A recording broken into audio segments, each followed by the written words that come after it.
Drone Rusia terekam menyerang parit musuhnya usai tentara Ukraina kedapatan ngintip.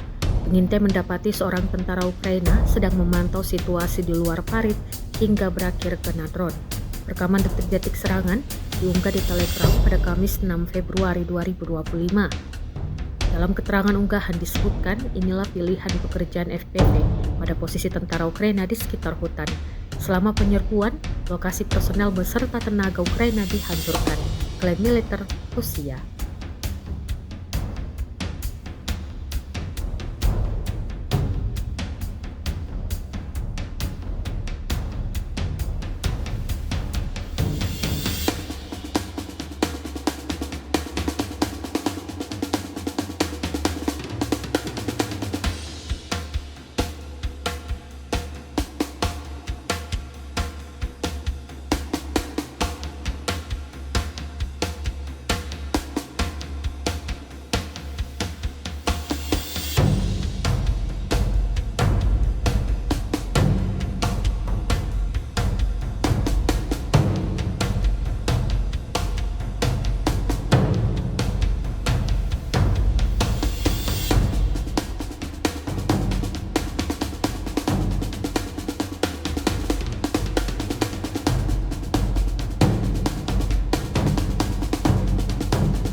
Download Tribun X sekarang, menghadirkan lokal menjadi Indonesia.